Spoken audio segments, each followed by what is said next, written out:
الأدب والتعليم والثقافة الشعبية، والتي يشارك فيها نخبة من الأساتذة المتميزين أكاديمياً والذين سيقدمون لنا مداخلات مهمة تثري هذه الجلسة والمؤتمر بشكل عام. ولمن حضر جلسة الصباح التي تحمل نفس العنوان تقريباً، أعتقد أن النقاش هنا سيكون مهم وثري خاصة بالنسبة للمهتمين بهذا الموضوع. طيب أنا عايزة أقول بس في الأول إنه إحنا هيبقى عندنا two presentations in English, so I'll try to speak as English as well and to introduce the speakers in English. Each speaker عندنا مداخلتين اليوم عن بعد من الخارج، ومداخلة من دكتورة غادة الأطرش الحاضرة معنا اليوم. سنخصص 20 دقيقة لكل مداخلة، ونرجو من السادة المشاركين الالتزام بالوقت حتى نتيح الفرصة لطرح الأسئلة والنقاش فيما بعد. So I was saying that each presenter will have 20 minutes to speak, 15 to 20 minutes, and then we will open the floor for discussions and questions and answers, of course. And like I just said, we have two presentations in English, and then the last one I believe will be in Arabic. You can also ask any questions you would like in English or Arabic. I think we will try to translate the questions if the speaker prefers either language. So we will start with Dr. غادة الأطرش. دكتور غادة الأطرش أستاذة مساعدة في كلية الدراسات النقدية والإبداعية بجامعة ألبرتا للفنون في كالجاري في كندا، وهي حاصلة على الدكتوراه في البحث التربوي من الجامعة نفسها، وعلى الماجستير في الأدب الإنجليزي من جامعة أوكلاهوما. تستند أبحاثها إلى أطر مناهضة للاستشراق ومعادية للاستعمار ومناهضة للعنصرية وفكر نسوي عابر للحدود، يتناول ويتحدى سرديات الهيمنة الغربية حول العرب والنساء الأمهات العربيات. وتتناول أبحاثها وترجماتها الحالية الفن السوري والتعبير الإبداعي بوصفهما وسيلة لمقاومة الطغيان. وقد اختارت مراجعات كيركس ترجمتها الأخيرة لكتاب بيت حدد للكاتب السوري فادي عزام بصفتها أفضل رواية مترجمة لعام 2024. وتحمل أطروحتها عنوان الأدب الفلسطيني وأدب السكان الأصليين في أمريكا، مقاومة وذاكرة للنسيان. وأنا شخصياً متحمسة جداً لهذه المداخلة، وأعتقد أنه النقاش ما بين المقاومة الفلسطينية وبرضو السكان الأصليين في كندا هيبقى مهم جداً للجلسة دي، فتفضلي عندك 20 دقيقة. تفضل. مساء الخير، مسموع صوتي؟ شكراً للحضور، وشكراً للمركز العربي للأبحاث ودراسة السياسات ولمؤسسة الدراسات الفلسطينية لاستضافتنا. أنا راح أحكي بالإنجليزي لأنه بكل بساطة صار لي 38 سنة عايشة بالغرب، ودراساتي كلياتها أجريتها باللغة الإنجليزية، بس أنا عربية للعظم. حابة أقول هذا قبل ما أبلش. Today, I will share with you my essay titled Palestinian and Native American Literature as Resistance and as Memory for Forgetfulness, in which I will look at the ways and intersections in which both Palestinian literature and Native American literature are evoked as resistance to historical amnesia, and how these narratives serve as repositories of knowledge and of histories as a memory for forgetfulness, as put by Mahmoud Darwish, ذاكرة للنسيان, where historical amnesia is not merely a passive forgetting, but is an active process enforced by colonial powers to suppress indigenous identities and narratives. I turn to the Native Americans and Palestinians' language of resistance as counter-narratives that may come to disrupt and challenge the dominant discourses of colonialism and occupation. Narratives that assert, write, tell, and expose a silenced history and a subjugated cultural identity. Narratives that write against the absenting and erasure of a collective memory, and narratives, as put by Professor Steven Salaita, that speak back to history. Salaita says Native Americans and Palestinians have not only been victims of settler colonization, but of a distinct form of settler colonization. They are demanding that those who purport to determine their future not remove them from history altogether.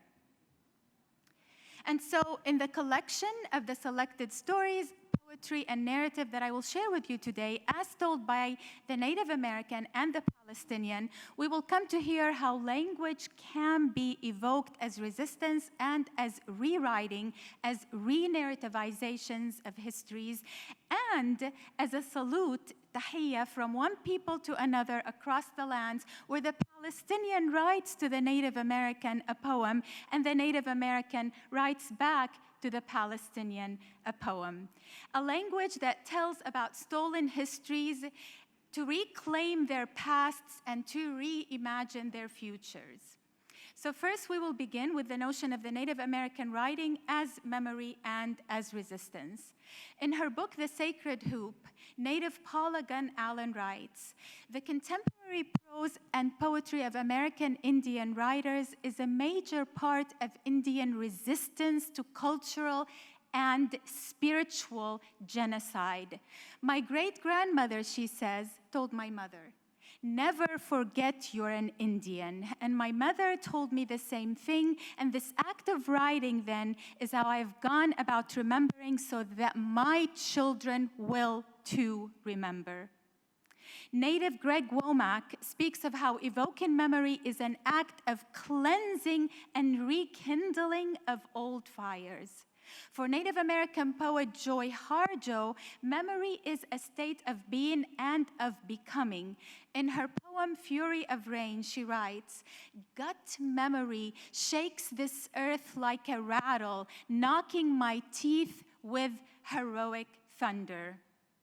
For Harjo, 500 years of genocide are part of the memory she writes about. She writes about her Creek history as contents of her poetry, and importantly, imagining that history, she fights the temptation to be pulled under the waters of forgetfulness, to bury the pain under a river of denial. In the case of Harjo, the story becomes that place to which she travels through memory so that she can visit her history and ancestors. In her poem, Dear Ghost, she finds herself living in a city that is fragile and whose fires has gone out, unlike her old home where her people used to make their homes of mud and straw to mother the source of burning. In this poem, she's able to partake in the lighting of fire in this city, freeing the deer to wander its streets. She brings back the deer. She writes, "We are Indian ruins, still standing and proving to the world that an Indian presence still exists." The deer dancer comes into a bar in the city as imagined by Harjo, representing the ancestors who never left. The deer becomes a symbol of adaptability and survival in the face of shifting worlds and occupation. And in her poem Resurrection, she writes, "The wounded and the dead call out in words that sting like bitter lime." Ask the women, she says, ask the women who have given away the clothes of their dead children. Ask the frozen soul of a man who was found in the hole left by his missing penis. The poet is angry, and she makes it known. She calls for the dead to teach a language so terrible that it may resurrect all living and dead. In We Must Call a Meeting, she names this language the language of lizards and storms, a language that holds witness to the violent and brutal experiences lived by Native American people. She explains that to speak at whatever cost is to become empowered rather than victimized by destruction, where language becomes a way to heal, to regenerate, and to recreate. There is a higher call in her writing for the transformation of language with other words and beyond words, transformation of anger while preserving it, not forgetting it. Harjo's writing is to go home, where home is the place where the hoop is no longer broken, where lands are returned, where people are in control of their own resources. In other words, going home to vibrant Native American nationalism, to real self-determination. The Palestinian, like the Native American writer, also employed their writing as a medium and a call for resistance against national, cultural, and spiritual genocide. Mahmoud Darwish writes so that the tragic and heroic story of the land and the people continues to be told in blood. When I first began researching this topic many years ago, I looked at how language is engaged as resistance and as a memory, and I resorted to Darwish's Memory for Forgetfulness, ذاكرة للنسيان, which everyone, I'm sure, is aware that it was written about the Israeli invasion of Lebanon in 1982. At the time, and things have only gotten worse, of course, since the 80s, journalist David Gilmour quotes Canadian ambassador in the Sunday Times to have said that the destruction of Beirut was so comprehensive it would make Berlin of 1945 look like a tea party. And US Ambassador of Lebanon, Robert Dillon, is quoted in the Sunday Times of London to have said, simply put, tonight's saturation shelling was as intense as we've ever seen. There is, as is the case today, there is no pinpoint accuracy against targets in open spaces. It was not a response to Palestinian fire. This was a blitz against West Beirut. Mahmoud Darwish's Memory for Forgetfulness then narrates a memory of a day, one day in Beirut, that he during the Israeli invasion, that he describes as the hottest, cruelest, and longest day in history. He says, the sky hugs the earth with smoky embrace. It hangs down heavy with molten lead, a dark gray whose nothingness can only be penetrated through the orange leaked from jets whose silver flashes to blazing whiteness. A memory is what he becomes, a keeper, a custodian of his people's history. His writing was a way to preserve, to immortalize the stories. He writes a language that can come to bear witness. He tells us that he writes a language that can come to count our Palestinian dead, or, as mentioned in the Native American Harjo, a language that could resurrect the dead. In her poem, Harjo writes, in her poem, We Must Call a Meeting, she writes, I am an arrow painted with lightning to seek the way to the name of the enemy, but the arrow has now created its own language. It is a language of lizards and storms. I've come to learn in my research that the Native American poet, like the Palestinian poet, employs the metaphor of the storm to represent renewal and change, a call for a revolution. Harjo looks for a language of lizards and storms, and Mahmoud Darwish writes, وعود من العاصفة, let it be, I must refuse death, because the storm has promised me wine and new cheers and rainbows, and because the storm has swept the sound of the dull bird and the artificial branches of the trunks of standing trees. Since the storm in my homeland has raged, it's promised me wine and rainbows. As in the case of Joy Harjo's poetry, the storm is also employed as a metaphor for revolution, promising to bring about a future of colors and celebration, toasting wine to cheer hope and renewal. Harjo, in her poetry, she also imagines a similar future. Once the storm passes, she writes, I want to enter the next world filled with food, wine, and she adds, the finest fishing. And she awaits to catch fish, she says, who are as long as rainbows. Here comes the rainbow again, after the coming storm. Both Native and Palestinians evoke the storm to represent change and a promise for a freed life. And then Harjo writes, a very similar metaphor as you will see here. She says, the wind drew circles around this town, scraped clean the dead skin of its soul. She says, I will dream you the wind, come here, we will make a river, flood the city with fire, with a revolutionary fire. It is then for the Native American, the dead skin, and for the Palestinian, the false branches.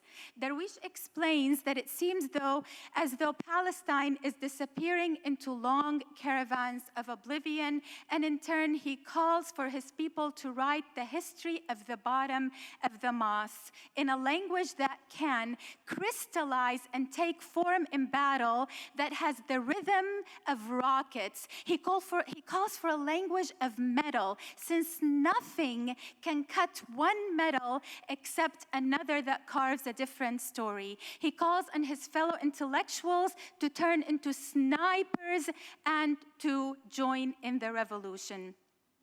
Darwish's writing becomes a pair of human eyes for a shared silence, a reciprocal talk, for some kind of participation in this Palestinian and Lebanese death at the time, for a witness who can give evidence, for a gravestone over a corpse, for the bearer of news about the fall of a horse, for a language of speech and silence.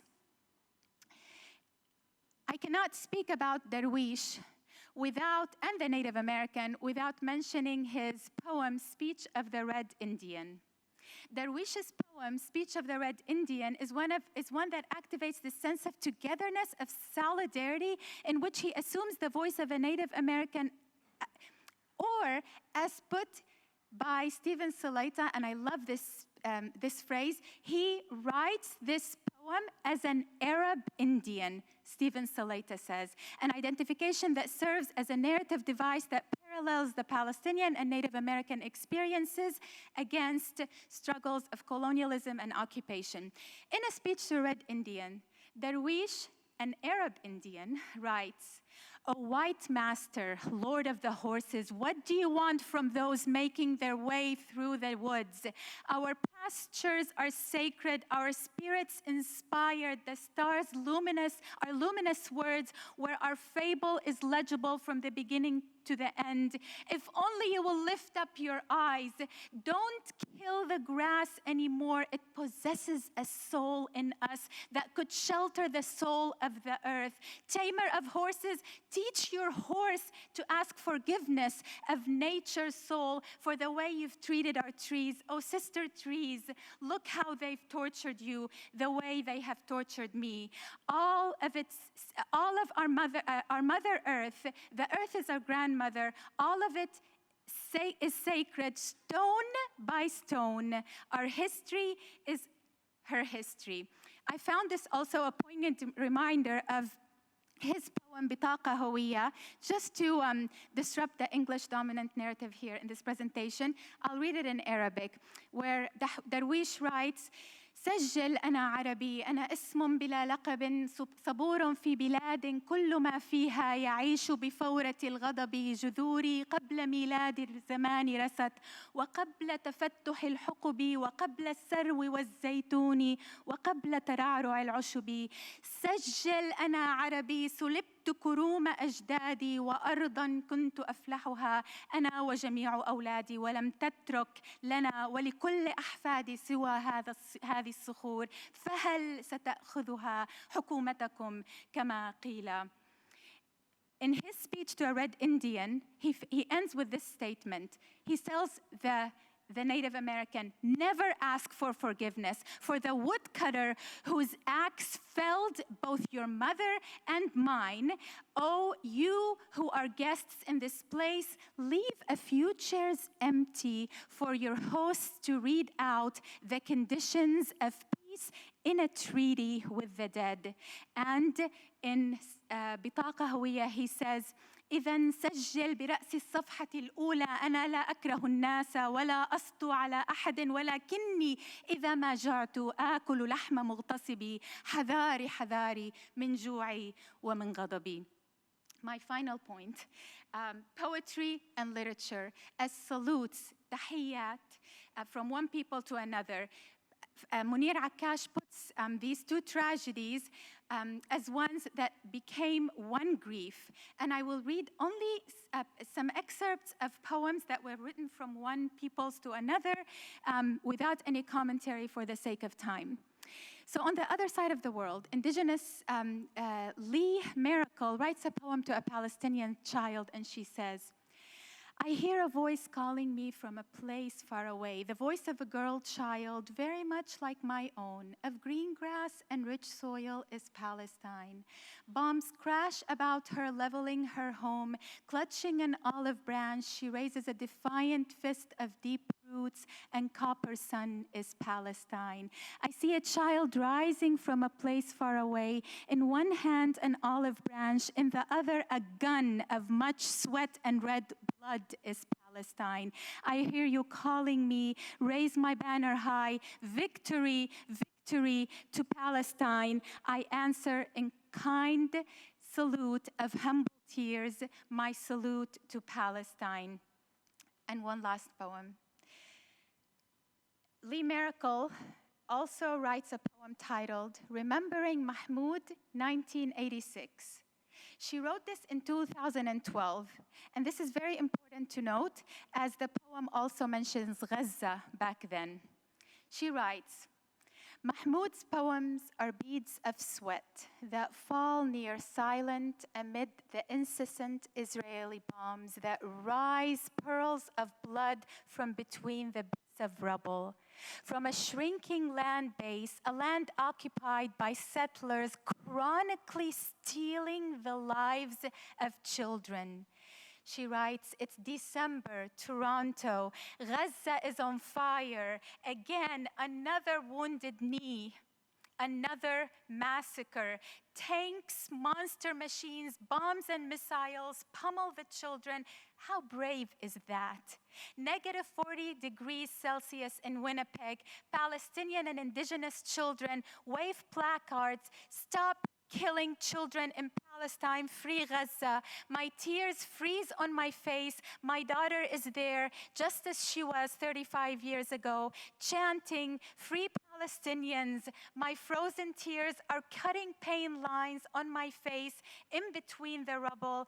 A small boy cradles a pair of stones gleaned from the rubble, stones that testify this is his home. The stones are no longer simply rubble. They cradle a story. They cradle his memory. They cradle his hope.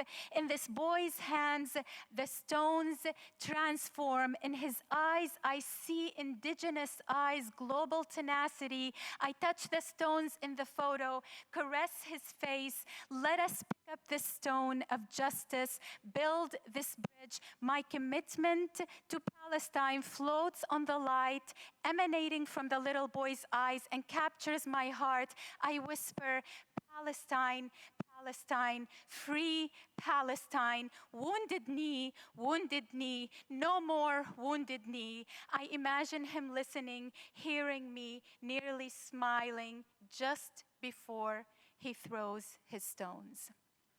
Thank you.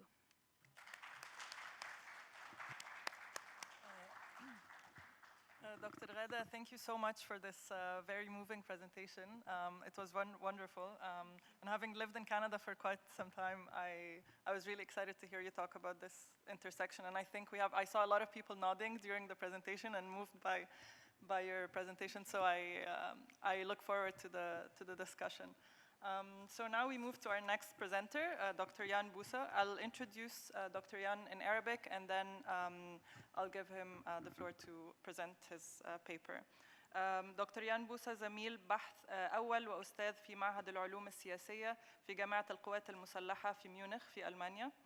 عمل سابقاً في قسم الشرق الأوسط وأفريقيا في المعهد الألماني للشؤون الدولية والأمن في برلين، وكان عضواً في الأكاديمية العربية الألمانية للشباب للعلوم والإنسانيات في الفترة ما بين 2017 و 2022. ويشغل حالياً منصب رئيس تحرير المجلة الألمانية للعلاقات الدولية بدءاً من عام 2025. له منشورات في مجلات محكمة مثل Middle East Critique و International Political Sociology و Mediterranean Politics، ونشر 4 كتب من بينها المونوغراف البحثي Deconstructing the Dynamics of World Societal Order, The Power of Governmentality in Palestine منشور في سنة 2017. وأطروحته تحمل عنوان فلسطين العالمية ضد الجدار، فن الشارع أداة مقاومة يومية لإعادة احتلال الفضاء. Dr. Jan, are you with us? Yes, I'm here. Okay, so you can start now. Thank you so much for being with us. شكرا كثير Dr. Leyla. Thank you very much to the Arab Center for organizing this amazing event. I very much regret that I can't be in Doha this year in person, but only joining you online. But from my experience of last year's annual Palestine Forum, I would say it's a very impressive and very relevant event, in particular in the face of the current circumstances in Palestine. So let me begin with the following. So in the face of the devastation of the Gaza war and the destruction it brought to Palestinians as individuals and as a community, writing and researching about street art may appear irrelevant or missing the point, especially given the fact that vast parts of Gaza are in ruins. There are not many walls left that could be the foundation for any kind of street art. At the same time, however, the Gaza war has also witnessed numerous expressions of solidarity towards Palestinian suffering by means of street art worldwide. And here you see some examples of protests in South Africa, but also in the Guggenheim Museum in New York, and on the bottom right in Madrid. In particular, the initiative Unmute Gaza made an important contribution to support the remaining photojournalists in Gaza and make their work globally visible. Accordingly, even when facing the greatest misery, street art represents an important element of counter-hegemonic resistance and collective solidarity. So it's no coincidence that the underlying spatial dimension of street art offers a connection to the genuinely Palestinian practice and discourse of Sumud. So this is kind of my background consideration when it comes to the current context. But in the following about 15 minutes, I want to give you an idea how I perceive street art or graffiti. And I first of all would like to conceptualize power and resistance, but also the importance of space in this regard. And in the second step, I want to highlight how or to what extent, on the one hand, the case and cause of Palestine is a global one and has always been, as John Collins put it some time ago. And at the same time, to what extent street art or graffiti in Palestine has a global connectedness or connection. And in the third section, I would like to talk about street art as an everyday practice of space appropriation. And I will end with concluding reflections. So to begin with, I would say it is important to highlight that the degree and the pervasiveness of street art in Palestine to some extent is, of course, a result of a globalization of a certain feature of popular youth culture. But at the same time, of course, it has very important historical local roots. So in my view, it is always important to look at these dual dimensions when talking about street art, but I would say this is an example for other phenomena as well. Moreover, when I talk about street art, of course, you can imagine there are very many different canvases on which it can be done. And when I talk about the wall, you can say it is a dual meaning. So on the one hand, in a generic sense, the wall is a canvas for producing graffiti, and on the other hand, the wall can be a spatially situated sites in different particular contexts. So beginning with the conceptualization of street art, and I would like to refer to Michel Foucault's understanding of power, and he famously stated, where there is power, there is resistance. So I would say there is always an interdependent relationship of power and resistance, and highlighting this is crucial because there's no power without potential refusal or revolt, to quote Foucault again. So in spite of the seemingly suffocative supremacy of the Israeli occupation, which has evidently disastrous consequences for the daily lives of Palestinians, ample examples show that this constellation still leaves space for various forms of resistance. Hence, the case of Palestine clearly underlines Foucault's observation that if there was no resistance, there would be no power relations. Power is therefore basically inconceivable without resistance. And based on this, I would argue in favor of an understanding of power in its spatial setting. So power is always also spatially situated. And in this case, I would say it is a discursive space on the one hand, but also a physical space. So the social production of space and the infrastructural visualization of power in the context of the Israel-Palestine conflict has been an issue in research for quite a while. Think about the research by the British-Israeli architect Eyal Weizmann and his Institute for Forensic Architecture, also in the context, but also going beyond the Gaza war. But also, for instance, the works of Sari Hanafi in terms of Palestinian refugee camps, where he observes what he terms spatiocide. What is important, I think, that there is a reflexive connection between space and power, and also the role both is shaped. So in my opinion, the individual lives in the space which is inhabiting, but it also shapes it. So you have to focus on this everyday relation of space in order to make sense of the relationship between space and power.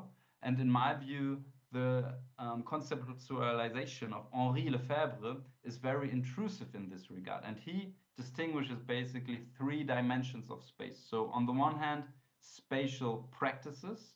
You could also say it is about how space has originally been conceived. Then we have representational space in the sense that is, for example, how it is mapped or represented in other kinds of ways.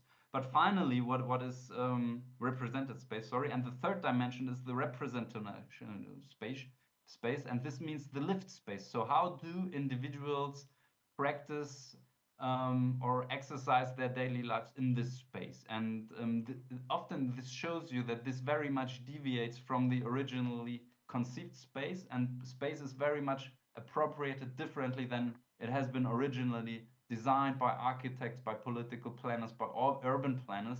This is something you can also see, for instance, pretty much in the Palestinian refugee camps, but also in any other place in the world, that you have this kind of distinction between conceived space and lived space. And I think this is important because it shows you this reflexive and dynamic manner between power and space, which is pretty much discursive. And we can also witness this in terms of street art, because in my opinion, it is important to highlight that street art is an everyday practice, which always have this spatial connotation. And I would say street art is often very much directed at appropriating both discursive space, because you convey messages, but also appropriating the physical, the material space, because you tag a certain wall or a certain site in order to lay claim on it in terms of this is our space, of our group, of our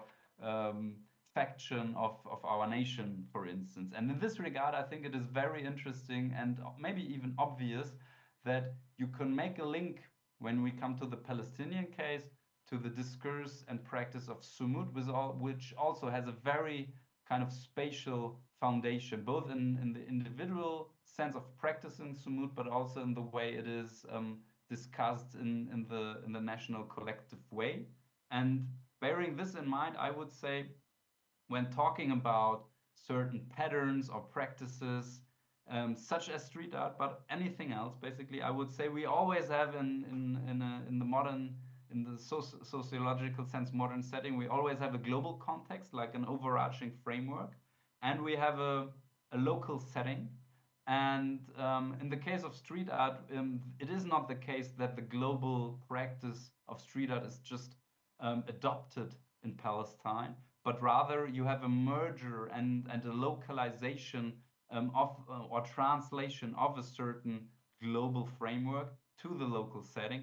but it is never kind of an expansion of a homogeneous practice, but always a mixture of both. And I think this is very important when you think about, is it a Western practice, is it not? I would say it is always kind of hybrid or eclectic in the sense that the way street art is exercised in Palestine could not be understood by the global setting, but it also is inconceivable without the localized origins and the heritage of the Palestinian historical context, basically.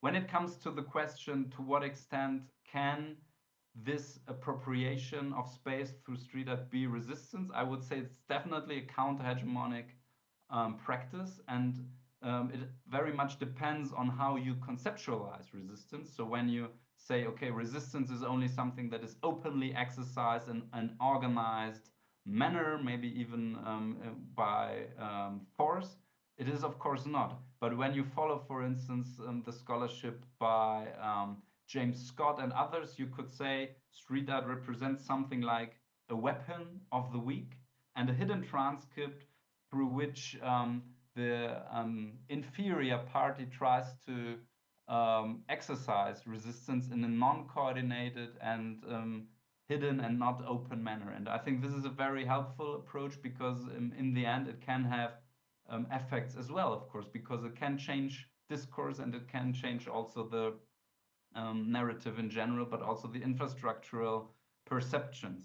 Now I would like to talk about street art in Palestine as such, and I've talked about already the question that it has this connection between the global and the local. But I think what is important is what is street art in this context, and you can imagine there are basically multiple purposes of street art. So, for instance, it can be a means of communication, and Julie Petit or Mia Gröndal in her research each showed pretty much that this was, before the internet, it was an important means of communication as a message board. Messages were conveyed in the first Intifada, for instance, through basically street art, through graffiti. And also there you had this kind of historical Palestinian connection because Islamic calligraphy played quite a role here, especially for the Islamist groups, which did not leave out the kind of artistic element in these messages. But it can also be a purpose for commemoration of people who got killed, of martyrs. I have this example here of Amari refugee camp next to Ramallah, which I've been taking when I've been there for my research. But also here we have this global connection when we think about the killing of Shireen Abu Akleh while reporting from the West Bank. This mural is from Bethlehem, and I mean you see this merger of different audiences as well. I mean this one says live news still alive in English because it is also directed to an audience beyond Palestine as such, and this gives evidence to the globality of Palestine once more, in my opinion.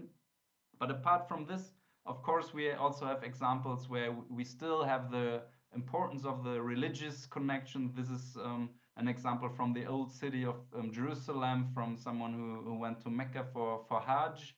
And apart from this, of course, we have expressions of resistance, sometimes in a way of mocking. Here we have the famous Handala motif in a particular variation on the West Bank separation barrier. But other examples would include a more clear expression of resistance. So here, this is an image, I think it's Shuhada Street in the old city of Hebron, where you have Free Palestine and Zionism is racism tagged on these bricks. So you see, you have multiple dimensions and multiple contexts. And what is maybe also important in this regard, we tend to look at street art as a counter-hegemonic and subversive act exclusively, but I would say this is not necessarily the case, because in Palestine, the big political faction, they tend to commission street art. This is one example where it's not that counter-hegemonic, but other cases include also pro-Zionist, right-wing Israeli street artists who, for instance, also went to Hebron about 10 years ago and basically through their street art tried to lay claim on the old city of Hebron through street art. So it shows you it really matters on the context what kind of function fulfills street art, and it also reminds us of what Lila Bulogut, was it Lugot, I think was it, who said we should be cautious of romanticizing resistance in the sense, or we in this case we should be cautious of romanticizing street art insofar as it can have also effects that basically stabilize oppressive relationships and not necessarily challenge them. So the counter-hegemonic dimension might not always be in place.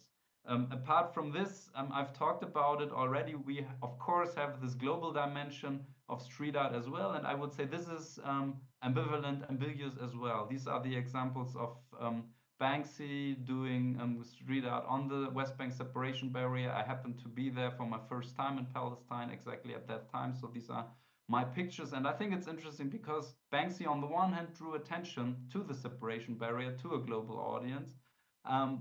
He attracted artists from all over the world who were not that considerate and not that well informed about the intricacies of the Israel-Palestine conflict and of the situation there and the occupation. So there was a lot of ignorance also expressed through some examples of street art.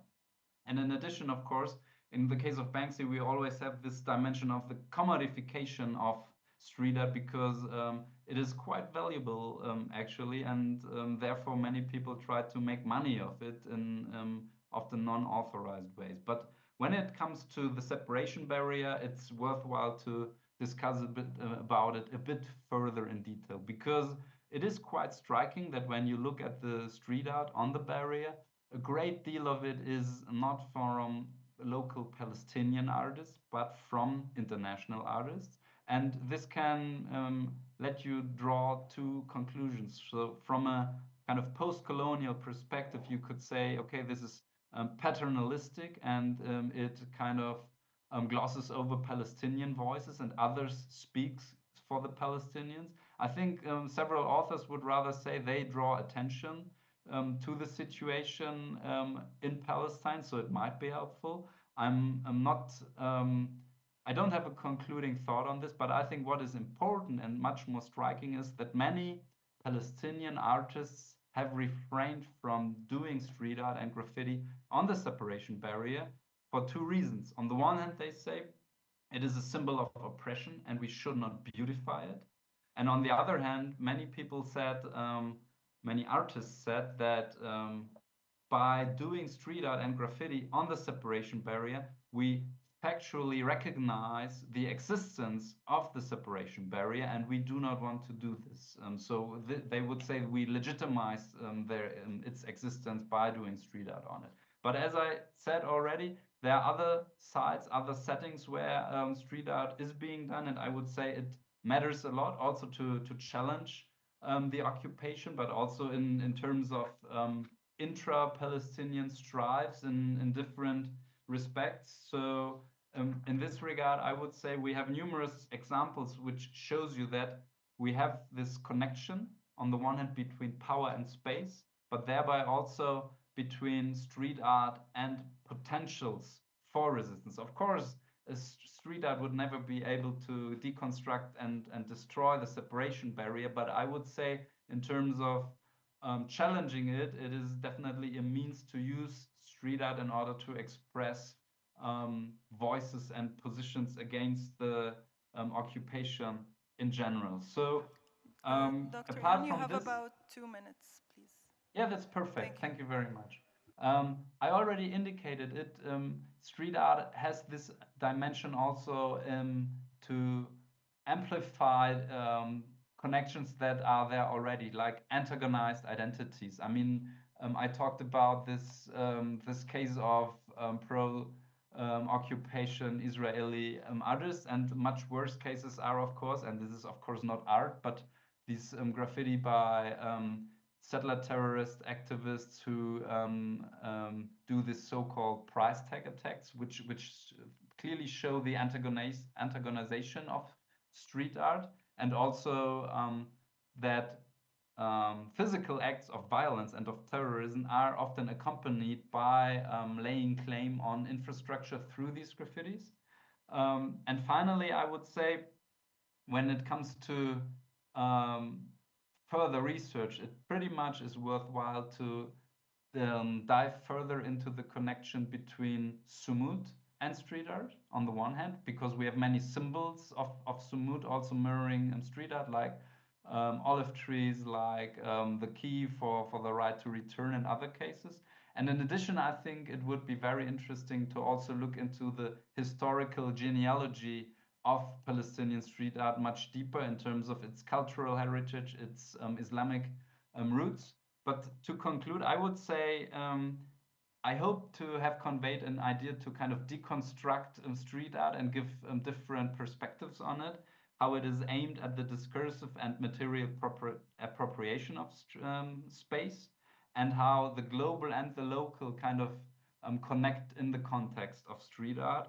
And it is important when we look at power and resistance to also look at its everydayness and its kind of character as a hidden transcript, as James Scott would frame it. So I leave it with this, and I look forward to your questions. Thank you for your patience. Thank you so much, Dr. Jan, for your very valuable contribution, and hopefully next time we have you here with us in Doha. And yeah, thank you for discussing yet another very important dimension of resistance. I don't want to talk too much, so I'll move on to the third speaker, and then I'll give you all time to ask your questions and give your comments. سنختم هذه الجلسة قبل فتح باب النقاش زي ما لسه قايلة بالدكتورة أسماء الشرباتي، وهي باحثة ومحاضرة جامعية ونائب رئيس بلدية الخليل، وهي حاصلة على الدكتوراه في مجال العلوم الاجتماعية من جامعة بيرزيت عن رسالة بعنوان تمثلات الهوية الفلسطينية في الكتب المدرسية الفلسطينية، استراتيجيات الاحتواء والإقصاء. وتتركز اهتماماتها البحثية في مجال سوسيولوجيا التعليم وتحليل الخطاب النقدي والتحليل المتعدد الصيغ، وتعمل في أبحاثها على تحليل صورة الذات والآخر في المناهج التعليمية الفلسطينية. لها فصل بعنوان صور الفاعلية في الكتب المدرسية الفلسطينية في مفهمة فلسطين الحديثة، نماذج من المعرفة التحررية. وأطروحتها اليوم تحمل عنوان تمثيل الأسرى والشهداء في الكتب المدرسية الفلسطينية، دراسة تحليلية نقدية لخطاب السلطة الفلسطينية. تفضلي دكتورة أسماء. يعطيكم العافية، تحياتي الطيبة لكم جميعا. شكرا لإتاحة الفرصة للمساهمة، وإن كنت أتمنى طبعا أني أكون جزء من اللقاء بشكل وجاهي، لكن ممارسات الاحتلال لا تنتهي، ويعني واحدة من صورها منع السفر ومنعنا من التواجد في هذه المحافل العلمية المهمة. فلذلك يعني أشارك من خلال عبر الزوم، وكنت أتمنى أن أكون هناك مشاركة وجاهي. لقاء اليوم أو الورقة تتمثل بشكل أساسي في عملية الكيفية التي تم بها تمثيل الأسرى والشهداء في الكتب المدرسية الفلسطينية.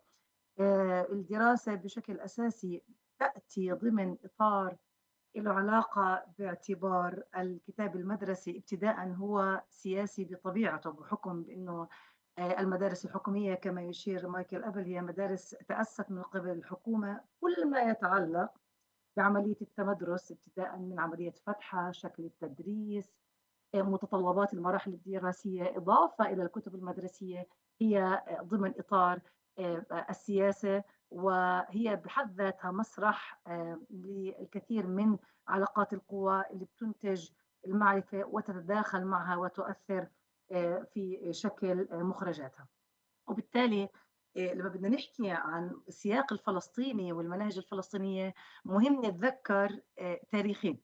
التاريخ الأول عام 2000 والتاريخ الثاني عام 2017، وفي هذول السنوات تم إنتاج الكتب المدرسية الفلسطينية بأقلام فلسطينية. يعني المرة الأولى اللي أنتج الفلسطيني كتابه المدرسي على يد السلطة الفلسطينية كان عام 2000، وهو المنهاج الأول. تم تعديله بشكل كامل عام 2016-2017 بصيغة مختلفة، بتضمينات مختلفة. اليوم إحنا حابين ندرس هاي التضمينات وندرس التحديات اللي يمكن واجهت أبعاد مهمة في تشكيل المنهج الفلسطيني، بالذات فيما يتعلق بكيفية تمثيل الذوات الفلسطينية داخل الكتاب. كتير في قضايا قد تكون بديهية لكنها شائكة في السياق الفلسطيني، أبرزها تعريف فلسطين، حدودها، شكل الفعل المقاوم وآفاقه وتمثيله، إضافة لموضوع مفاهيم أساسية مثل حق العودة، ملف القدس، وأهم الفئات اللي مثلت الفعل المقاوم وكانت جزء أساسي من ممارسته، مثل الأسرى ومثل الشهداء قبل استشهادهم. وبالتالي اليوم إحنا بنركز على جزء من الذات الفلسطينية اللي كتير مهم نشوف كيف هي قدرتها على الصمود وقدرة الكتاب الفلسطيني على تمثيلها، وتحديدا الشهداء والأسرى. طبعا ابتداء بدي أبدأ شوي في مصطلح مهم اللي هو البريكاريتي، أو موضوع الهشاشة، أو موضوع قلق الاستباحة، وكيف أن الجميع مثل ما أشارت جوديث باتلر معرض للموت، معرض للمرض، معرض للألم، معرض للمعاناة والاستباحة، وهذا ما يجعل الجميع حياته هشة. لكن واقع الحال يشير بأن ممارسات أي سلطة أو باور أو قوة سياسية في العالم تؤدي إلى إعادة توزيع تكتيكي للهشاشة، بحيث هذه القوة تقرر في مكان جغرافي معين من يستحق الحماية ومن لا يستحق، من حياته أكثر استحقاقا للتعاطف والأهمية ومن لا يكون، أو من يكون أقل من ذلك. وهذه الحالة هي اللي بتؤدي لأنه في ناس قد يكونوا أكثر عرضة للهشاشة وقلق الاستباحة من غيرهم. وأيضا، وهي الجزئية المهم إنه نبني عليها كل حوارنا في ورقة اليوم، كيفية تمثيلهم، لأنه موضوع الهشاشة على الواقع شيء، وموضوع عملية تمثيل هذا الحدث من خلال وسيط سواء الإعلام أو الكتب المدرسية شيء آخر. وهون بندخل كمان في مصطلح مهم غير مصطلح التمثيل، وهو مصطلح البروكسيميتي اللي استخدمته كمان جوديث باتلر، بمعنى إنه مش المهم فقط الحدث. دائما لما يكون في حدث مؤلم الناس تتعاطف، لكن الفكرة هل ترى جيدا هذا الحدث أو لا؟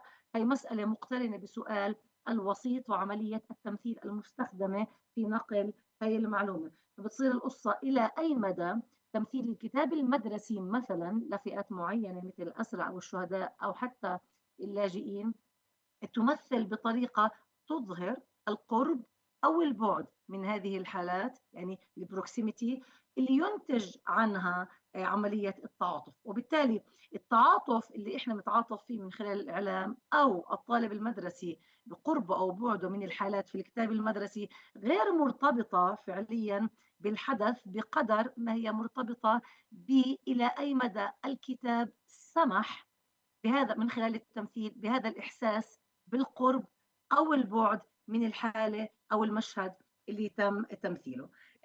وضمن هاي المظلة إحنا بنطرح سؤال: كيف مثل الكتاب المدرسي الأسرى الفلسطينيين، حياتهم، معاناتهم؟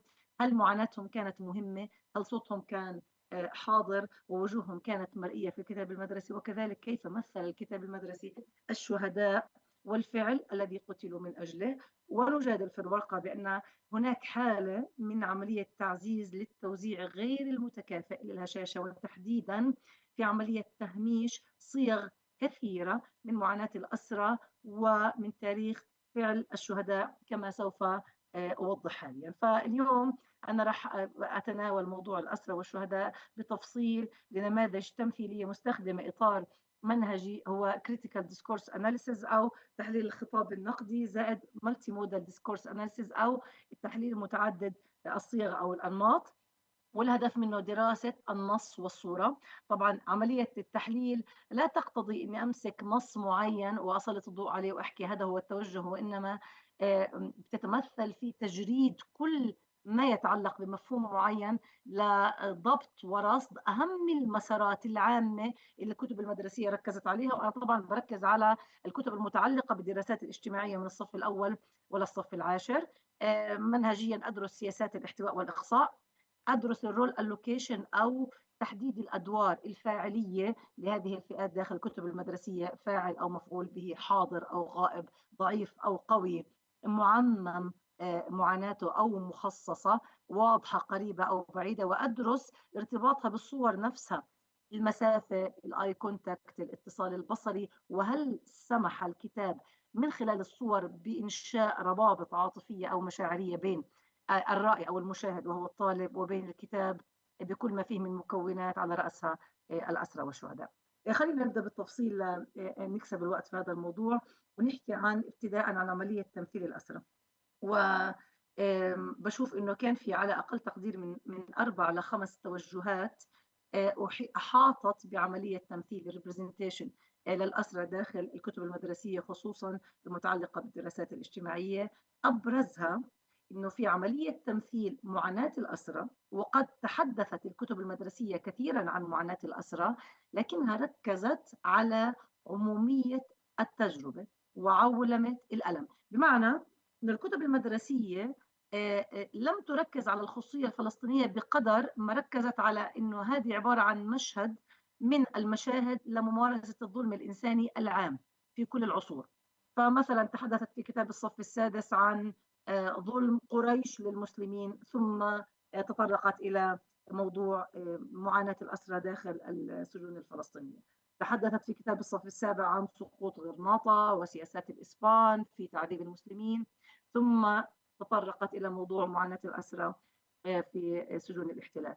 تحدثت في كتاب الصف السابع أيضا عن الحروب العالمية، الحرب العالمية الأولى، وعدة نماذج من عدة مواقع في العالم، ثم تحدثت عن معاناة الأسرى داخل سجون الاحتلال. وبالتالي هي تحدثت عن المعاناة. أغلب كتب المدرسية في الدراسات الاجتماعية نوهت لحالة المعاناة للأسرى الفلسطينيين، لكنها عادة ما كانت تربطها بالممارسات العالمية، حالة ما في مكان ما أو زمن آخر، وبالتالي هي ليست حالة فريدة بقدر ما هي حالة معممة، ليست الأولى ولن تكون الأخيرة.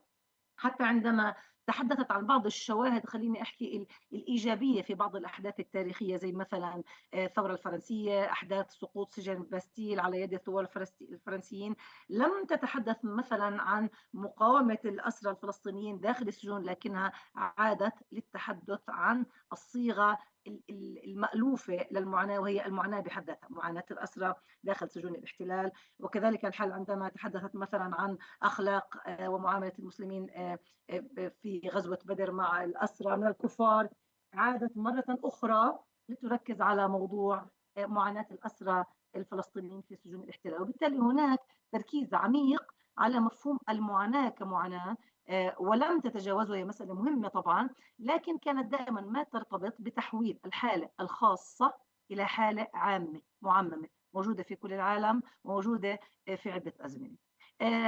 أيضا بشكل أكثر تخصيصا، عندما كانت تتحدث عن حالات الأسرى كانت تربطها أيضا بعدد آخر من الأسرى اللي يعني لا تركز على ندرة أو خصوصية الحالة بقدر من تعميمها. بدي أقتبس مثلا نص كان موجود عندما ذكر طفل عن والده: لقد تفاجأنا الليلة الماضية باقتحام جيش الاحتلال الصهيوني منزلنا وقاموا باعتقال والدي، مما سبب لي التعب والقلق. فردت عليه الوالدة قائلة في كتاب الصف الثالث: لا تقلق يا نضال، فوالدك أصبح أسيرا كغيره من آلاف الأسرى الفلسطينيين. تحويل الحالة غير العادية إلى حالة عادية، الحالة الخاصة إلى تعميم التجربة في أزمنة كثيرة وفي أماكن كثيرة. البعد الثاني المهم إنه نشوف قديش كان حاضر في الكتب المدرسية هي مسألة تمييع دور مؤسسات السلطة الفلسطينية تجاه الأسرى. واقع الحال يشير بأنه هناك هيئات مختصة بالتعامل والتعاطي مع قضايا الأسر داخل فلسطين، وتحديدا الضفة الغربية، وبشكل أقل حظوة داخل قطاع غزة، مثل هيئة الأسرى والمحررين. هذه الهيئة مختصة بالعناية بموضوع الأسرى في واقع الحال، لكن الكتب المدرسية عندما تحدثت عن دور هيئة الأسرى تحدثت بحرص شديد، بمعنى أنها نوهت إلى مسؤوليتها الوطنية، لكنها قامت بتمييع دورها ولم تركز ولم تخصص ماذا تقوم بالضبط هذه المؤسسة بفعله في السياق الفلسطيني. القضية مش بس إنها جعلت دور هذه المؤسسات غير واضحة تجاه الأسرى، لكنها أظهرت اختلاف واضح في قوة تمثيل المؤسسات الفلسطينية على اختلاف أهميتها. وهون اسمحوا لي أشارك معكم آآ ب أشارك معاكم بفيديو بعد إذنكم دقيقة. بدي أشارك سلايد بتحكي عن موضوع ال الأسرى من خلال عدة مؤسسات. باعتقد إنه هيك الصورة واضحة. خلّينا نحكي إنه هي ناقشت مثلًا في كتاب الصف الثالث 3 مؤسسات فلسطينية. المؤسسة الأولى هي المؤسسة الشرطية، وفي هاي الحالة الصور كانت حاضرة بأنه في شرطي أو شرطي مرور موجود فرد بصورة نسبيًا قريبة، وأثره حاضر في الميدان، مثلًا مصادرة السيارات المخالفة وما إلى ذلك، إضافة إلى صور المؤسسة. عشرات الصور اللي كانت توضح دور المؤسسات الشرطية والأجهزة الأمنية. في حالة أخرى بنفس الكتاب تحدثت عن مؤسسة أخرى فلسطينية اللي هي الدفاع المدني، بصورة تمثيليًا أقل قوة من الشرطة، لكن كان في مجموعة من رجال الدفاع المدني حاضرين كمجموعة. أداة الدفاع المدني وهي السيارة أيضًا حاضرة. في eye contact أو في اتصال بصري بينهم وبين المشاهد وهو الطالب في هذه الحالة. فكان في نوع من الارتباط إلى درجةٍ ما مع هذه المؤسسة أيضًا.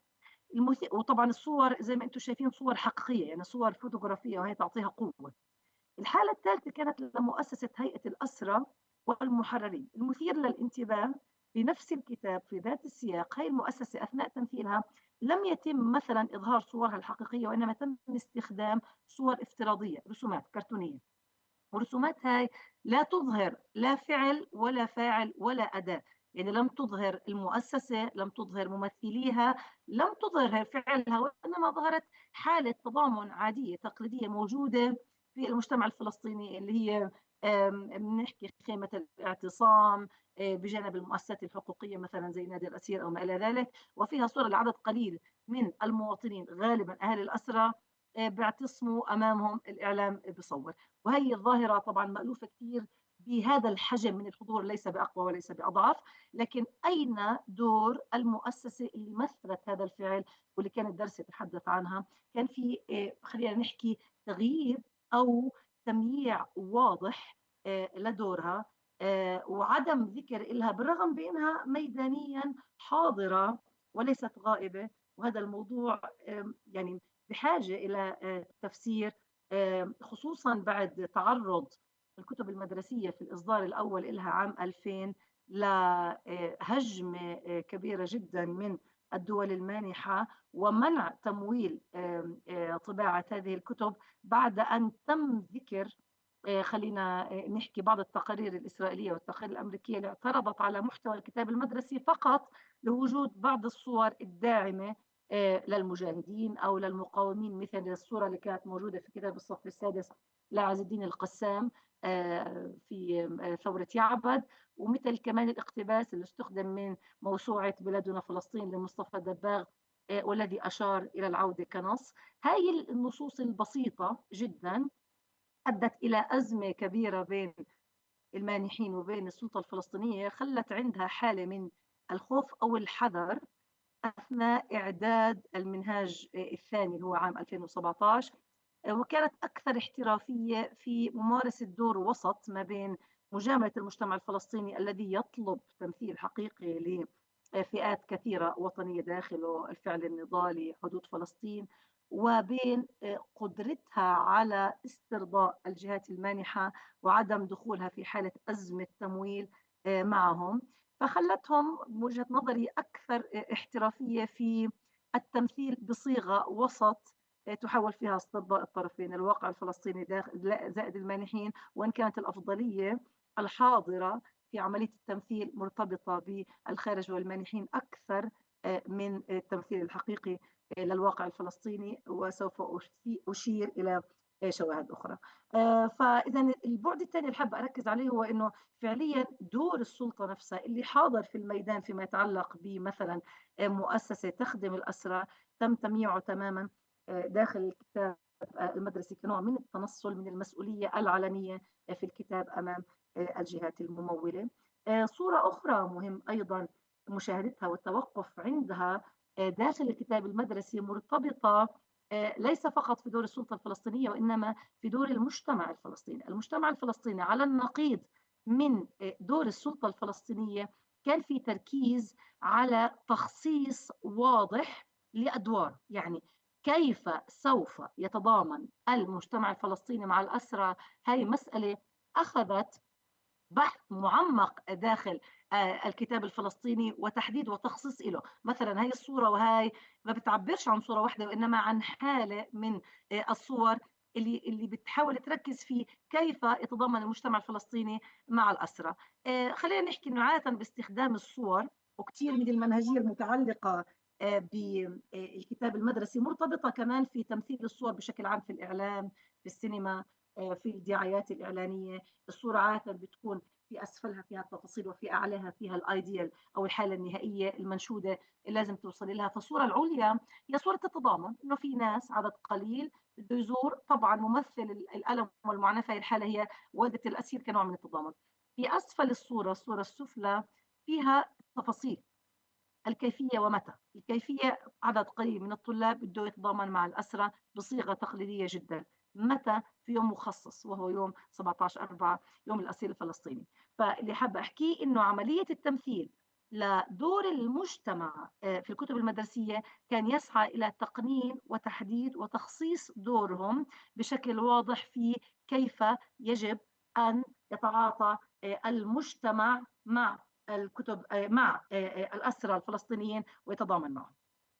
البعد الثالث اللي كمان كان حاضر في الكتب المدرسية، وأنا بحكي عن 10 مستويات دراسية، في كل مستوى دراسي أنا بحكي عن كتابين.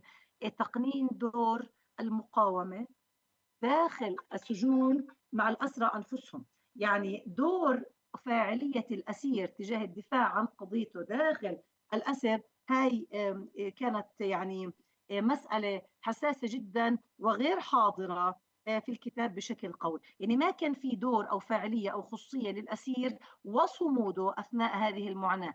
التركيز الوحيد كان على المعاناة والبعد البؤري للألم داخل سجون الاحتلال، لكن لم يكن هناك فاعلية للأسير نفسه في مقاومة السجان، علما بأنه الواقع يشير بأنه حركة الأسيرة داخل السجون قادت سلسلة من حركات المقاومة، على رأسها مثلا الإضرابات عن الطعام اللي أنتجت كثير مكتسبات داخل السجن للحفاظ على حقوقهم. أشهرها مثلا عام 2014 إضراب الأسرى الإداريين اللي وصل إلى 64 يوم في إضراب جماعي، إضافة للحالات الفردية الشهيرة على رأسها الشهيد عدنان خضر اللي كان متزعم لفكرة الإضرابات الفردية. فهي الصيغ من الممانعة أو المقاومة لا الأسرى أنفسهم لم تكن حاضرة داخل الكتب المدرسية، بل على العكس كان هناك رابط غريب يربط ما بين الفعل النضالي وما بين حالة الألم كمسبب له. بمعنى إنه كان في كثير نصوص في الكتب المدرسية تشير بأنه الألم بين قوسين الأسر أو القتل مرتبط بالفعل المقاوم. مثلا في كتاب الصف الثالث هم مناضلون من أبناء شعبنا الفلسطيني الذين يقاومون الاحتلال الصهيوني وأصبحوا أسرى في سجونه، في رابط ما بين فعل المقاومة وما بين النتيجة اللي هي الأسر. حالة ثانية الأسرى الفلسطينيون هم جميع الفلسطينيين الذين يسجنهم الاحتلال بسبب مقاومتهم له. إذا في رابط كبير يشير إلى علاقة ما بين المقاومة وما بين الألم، وليس حالة مثلا إيجابية مثل الحصول على مكاسب نضالية أو حماية للأسرى. بدي أعطي أيضا نص إضافي مثير للجدل يقرن ما بين المقاومة بالعموم وما بين يعني الألم الموجود. واسمحوا لي برضه هون أعمل إشارة لسلايد. دكتورة أسماء لو ممكن بس فاضل يعني أقل من دقيقتين. تمام. يعني زي ما شايفين مثلا خسائر كبيرة أثناء المعركة، لكن تأتي مباشرة الجملة اللي بعدها ما أدى في النهاية إلى تضييق الخلاق مثلا على عمر المختار. أو عندما نتحدث عن بعض الهجمات عام 52 نحكي ما أدى إلى شن العدوان الثلاثي. أو عندما نتحدث عن 67 قد هدد جيش الاحتلال بالعدوان العسكري واستمرت نشاط الفدائيين، وعلى إثر ذلك قام جيش الاحتلال بتكثيف نشاطه العسكري. وبالتالي في نسبة كبيرة من النصوص اللي بتربط ما بين المقاومة وفعل النضال وما بين حالة من الألم أو الأسر أو القتل، موجودة بنصوص، موجودة بجداول، موجودة بظاهرة يعني تستحق التحليل والتفكيك بشكل كبير. مسألة أخرى إحنا بحاجة للتنويه إلها، وهي فكرة غياب البطولة الفردية. من النادر جدا أن ترى أن هناك قصة لعمداء الأسرى أو أحد الأحكام العالية موجود ذكرا بالأسم داخل الكتب المدرسية. عادة البطولات الفردية في الحركة الأسيرة داخل الكتب المدرسية مفقودة تماما. وإن كان الأسرى يتعرضون لنوع من التهميش، فالنساء الأسيرات يتعرضن لتهميش مضاعف في إقصاء دورهم وفعاليتهم، إذ لا يوجد ذكر فعلي لنضال النساء داخل السجون إلا من بعض الجمل البسيطة التي تنوه إلى وجود أسيرات. بدي أكسب الدقيقتين الفاضلات لحتى أتحدث عن تمثيل الشهداء. بيخلصوا، فلو ممكن بس عشان نلحق الأسئلة، لأنه للأسف ما فاضلناش غير 10 دقايق، فلو حابة يعني تنهي وممكن نكمله في النقاش يعني. لا، أنا راح أحكي فقط عن 3 جمل. عملية تمثيل الشهداء داخل الكتب المدرسية فيها شيء غريب. كان فيها نوع من الحرص الشديد والخوف في كيفية استخدام مصطلح الشهيد داخل الكتب المدرسية، وهي أكثر حالة فيها قداسة أو احتفاء من قبل الفلسطينيين في التمثيل أو في واقع المجتمع نفسه. بدي أحكي عن 3 مشاهد وأختم فيهم. كلمة شهيد استخدمت بكثرة عندما تحدثنا عن صدر الإسلام الأول، استخدمت بتقنين عالي عندما تحدثنا عن الشهداء قبل عام 1948، وغابت تماما عن الكتب المدرسية لقب شهيد من عام 1948 وحتى يومنا الحالي. بمعنى أدعي بعد البحث في كل الكتب المدرسية في الدراسات الاجتماعية لم يقترن لقب الشهيد لهذا المصطلح بعد عام 1948 بأي شخص أو قيادي أو شهيد داخل فلسطين، باستثناء الشهيد ياسر عرفات. وما عدا ذلك لا يوجد أي شخصية فلسطينية من أي تيار سياسي من 48 وحتى الآن حصلت على هذا اللقب داخل الكتاب المدرسي. أنهي بجملة واحدة. واضح بأنه الفئات الهشة في الواقع زي الأسرى والشهداء هي الفئات التي تتعرض لهشاشة مضاعفة في التمثيل عن وجودها وحضورها في الكتاب المدرسي. إلى المسألة تفسير مرتبط بالمانحين ومرتبط بالضغط الإسرائيلي، لكن مهم أثناء الكيفية أنه نذكر بأنه بالرغم من ذكر المفاهيم الوطنية داخل الكتب المدرسية، لكن التأمل العميق لهي الصيغة بخلينا نشوف بأنه جزء كبير منها قد يكون مفرغ من محتوى الوطني، وفيه على الأقل ذكر للحالة مع تهميش أصحابها أو رموزها. وأتوقف عند هون، يعطيكم ألف عافية. شكرا جزيلا دكتورة أسماء. وطبعا احنا للأسف متأخرين شوية لأنه بدأنا الجلسة متأخر. good news is we have a long break after this. So I encourage you to stay if you have questions, if you would like to discuss some of the points that were presented. And please let's open the floor for questions.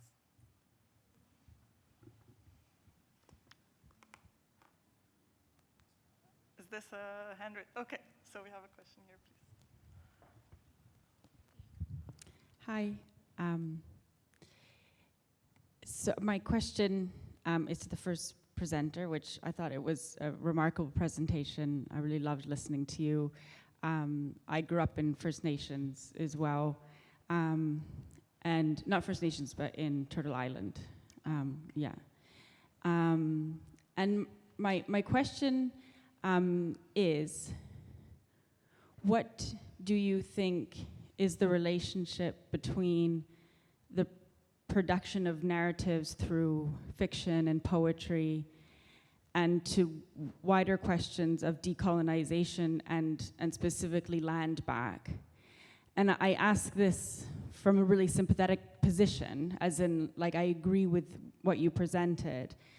And having left Canada and not lived there for the last 15 years, I see a remarkable shift actually in how much First Nations literature and fiction and poetry is in the public sphere, and it's amazing. And I read a lot of it, and I teach with it as well. And so those shifts have been really notable. But what do you think is the relationship between that and some of the efforts around returning land to Indigenous communities? And yeah, so I guess, and obviously linking to the Palestinian question, so you identified sort of Darwish's idea of the sniper and kind of encouraging participation in resistance.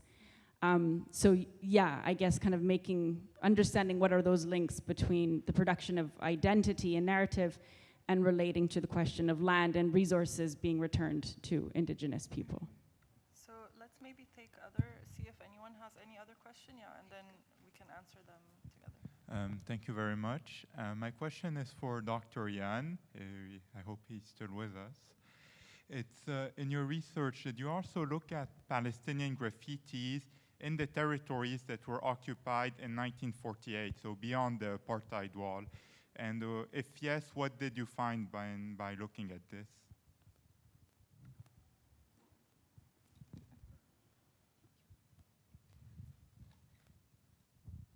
شكرا.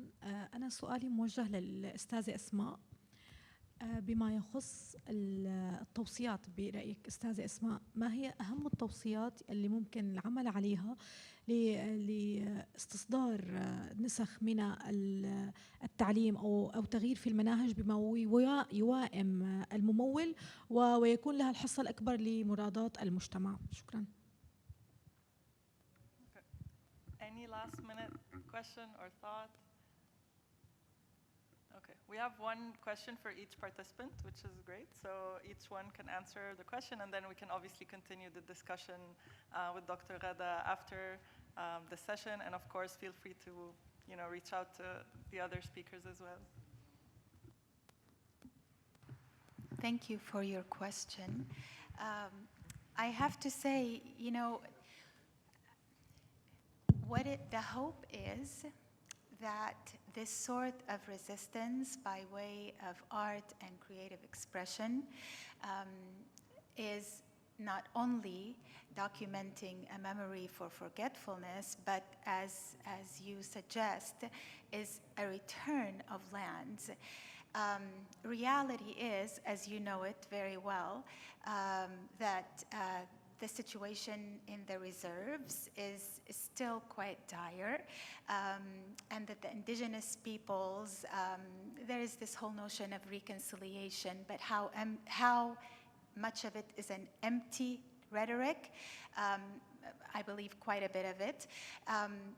And so when you ask the possibility of returning lands, it is always the hope, but in the meantime, it is an assertion of identity, it is an assertion of a presence, it is making certain that the history remains and lives through. So, I hope that this will come to transform, but at least that history is not erased. At least it's not muted and silenced as the white master wishes to do.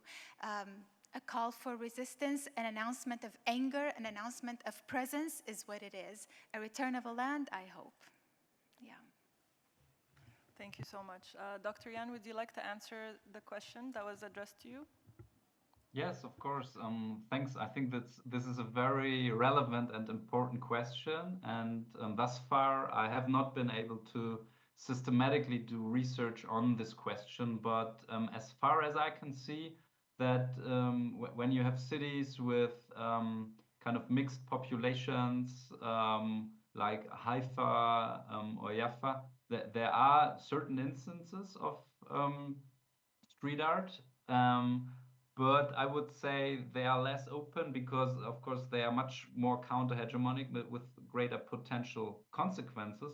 But I would say I definitely want to dive further into this issue, but I have not been able to do so yet. But it reminds me of one thing I encountered about 1.5 years ago when I've been in Amman, and very much focused on the importance of street art in public spaces, and I realized how depoliticized street art is there, regardless of the face, or maybe even because of this, that we have so much political issues there, but of course it's also not so liberal in terms of its political climate, that it would not have consequences if it is kind of subversive statements against King or for Palestine. Maybe a bit more in the refugee camps in Jordan and also in Amman, but in the overall public sphere, it's almost absent. And I found this very striking. And of course, in the cases of Haifa, Jaffa, Tel Aviv, etc., you have a lot of street art. Often it's also critical, subversive, but it's then rather from Israelis and not from Palestinians, I would say. Probably not a satisfactory answer to your question, but I definitely have this on my radar, so thank you. Thank you so much, Dr. Yan. دكتورة أسماء، كان في سؤال موجه ليكي.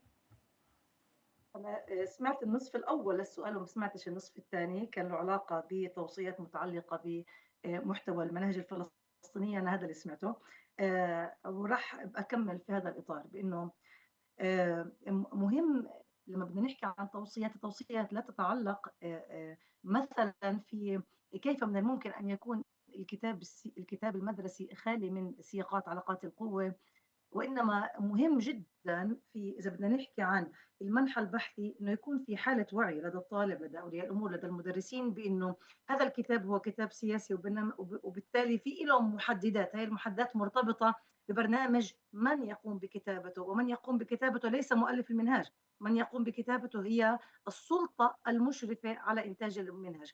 بهي الحالة يعني قد إذا ما كنا واعيين إلها وتعاملنا مع الكتاب المدرسي وكأنه عبارة عن الحقيقة، رح يكون في فجوة كبيرة بين الواقع وبين واقع الكتاب المدرسي كما يظهره. لأنه الكتاب المدرسي باختصار فيما يتعلق بالمفهومين اللي أنا درستهم هون، إحنا بنحكي عن حالة سلبية اسمها معاناة مركزة داخل السجن، لكن لا يوجد أي نوع من التعاطي القوي أو الفاعلية أو الحضور لهذه الفئات للدفاع عن حقوقها، لا في الخارج أثناء المقاومة ولا داخل السجن أثناء منازعة الاحتلال. وهي مسألة خطرة أنت وقفنا عندها، مسألة تمثيل الشهداء. فعليا الشهيد كقوة حاضرة أنتجت فقده لحياته هي مش موجودة في الكتاب المدرسي. في حالة من إعدام البطولة وغياب الفاعلية الفردية وتغييب للبطولات الشخصية داخل الكتب المدرسية، وإن كتبت بأقلام فلسطينية. ومن السهل تفسير محددات علاقات القوة اللي أنتجت هذا النص المجزوء. بس الأهم بالنسبة لي وعي الطالب ووعي أولياء الأمور ووعي المدرس بأنه هذا الكتاب ليس كيان محايد هو الهدف اللي الواحد حابب يوصل له.